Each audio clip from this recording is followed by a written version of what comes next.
Hey guys, what's up? Many of you might be wondering what this video is, and I kind of wanted to give you guys a heads up.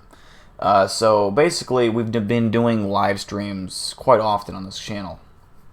And at the end of every live stream, we do a story time. Now basically, the story time is about the Cryptid War. Long story short, this is kind of a fan fiction of cryptids. There's light side cryptids, Bigfoot, Mothman, Dogman, and there's dark side cryptids. Thunderbird,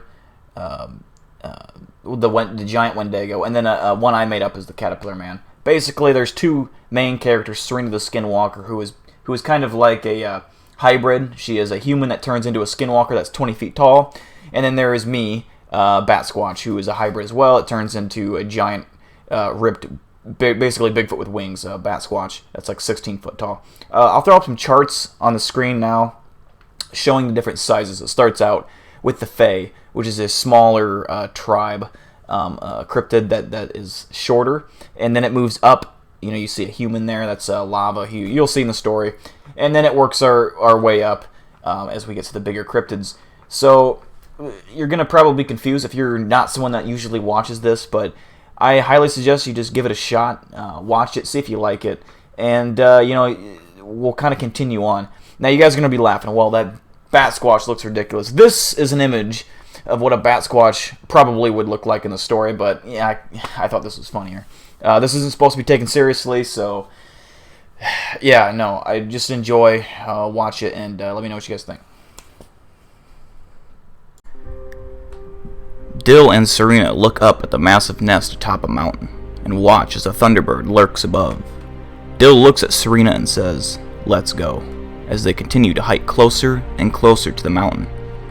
Serena starts to get an uneasy feeling. "I really hope Lava is alive," she says. Dill looks at her and replies, "He is, and we will find him. I will handle the Thunderbird. You go and find Lava and get him out of here." Serena nods as they continue to hike closer and closer. The Thunderbird looks down and sees Dill standing at the base of his mountain. He roars. Dill, staring at the Thunderbird, transforms into Bat Squatch, screaming in pain. He rises from the ground and flies up to the top of the mountain and engages the Thunderbird in a vicious battle. They fly high above the clouds, punching and clawing each other. The Thunderbird was massive, even bigger than the Bat Squatch, who was about 16 feet tall and shredded with massive claws and teeth. The scene cuts back to Serena as she approaches the nest. She yells for her boyfriend. "Lava! Lava!" She then hears a cry out from somewhere close. "Serena." She walks through the nest and finds an entrance inside the mountain, almost like some kind of long, winding staircase. She walks down the stairs, only lit by torches. She comes down the stairs and enters a dungeon. There, in a cell, she sees him. It's Lava, but only part of him. He is in the dark.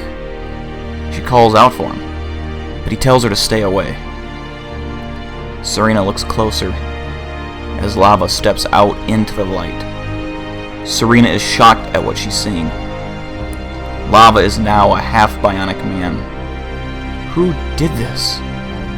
Why did the Thunderbird bring you here? Lava looks at Serena and explains to her that the Thunderbird brought him here to be turned into a weapon. He says once he arrived at the nest, several Fae tribe members came and got him and turned him into a monster. He said they have a big grand plan to win the Cryptid War. Serena asked him what he meant by that. He said he wasn't sure, but he knew the Dark Cryptids had the key to the war. He looked up and just said, "It's BigDill. He was the key all along." The scene cuts back to Bat Squatch and the Thunderbird fighting. Bat Squatch grabs the Thunderbird by the throat and flies it into the ground as they come sliding to a stop on the forest floor. The Thunderbird grabs Dill with its massive beak and teeth and throws him off itself. It gets up and flaps its wings very hard, blowing trees and shrubs right over it. Bat Squatch sticks his claws into the ground and holds on as the massive winds pass him. The Thunderbird lets up.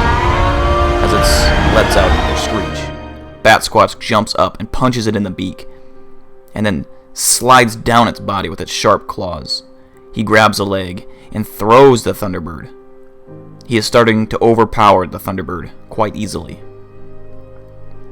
The Thunderbird rises into the sky and calls out to something, and then flies away in a hurry. Dill is confused, and then he hears something approaching from behind him.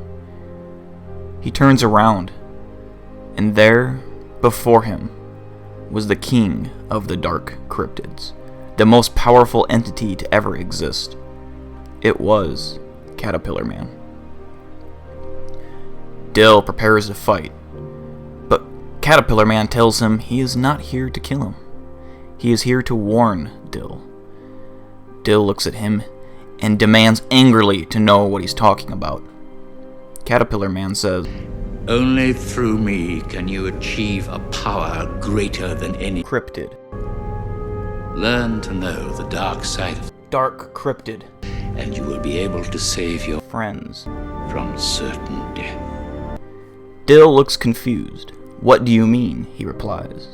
Caterpillar Man looks away and says that there is a great war coming and many will die, including his friends. He then looks back at Dill and he tells him that he will show him. A tentacle comes out of Caterpillar Man's body and touches Dill's shoulder. Dill drops to his knees in pain. He sees all of his friends dead in a pile. Serena the Skinwalker, Eli Buckmaster, Ryan Tremblay, and the rest of the Lightside cryptids lay dead on the battleground. He sees the Thunderbird and the giant Wendigo in the distance, standing above their destruction. Dill snaps back and looks up to Caterpillar Man. He simply replies, "Show me how. Show me how to save them." The scene cuts back to Lava and Serena as they walk down the mountain and onto a nearby road. Serena pulls out her phone and calls Eli. She explains where she is and that Dill has not returned from his battle with the Thunderbird. Eli sends one of his self-driving Teslas to their location. They get in and leave. As they are driving, they take in the brief silence and relaxation. Lava looks over at Serena and asks her if she's okay. She replies that she's fine, but just wants this war to end. Lava explains that things are only about to get worse. Just then, out of nowhere, a tree falls in front of the car. The Tesla hits the tree, and Serena gets ejected through the windshield and flies onto the pavement. She slowly gets up, dusting herself off and holding her head. Lava asks if she's alright, and she says she's good. They both go over to the tree to investigate what would have made it fall over. They see a precise cut on the tree, something not done by a human. They look at each other and then both turn around, expecting someone behind them. But it was just their friends, Texas Panhandle and Satan. Both of them were given weird nicknames as children, so they just went with it. Serena asked them what they were doing out there, and they just replied that they were on their way to skip rocks at a pond. Just then, an arrow shot right into Satan's skull as he dropped to the ground. They turned around and they were surrounded by more Fae tribe members and their hounds.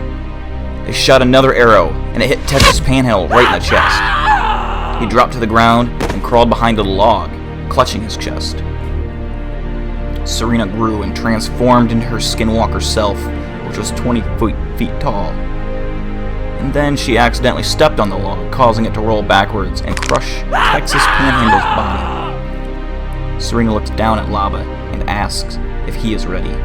He nods up at her, and then they both look ahead as prepare for battle. To be continued.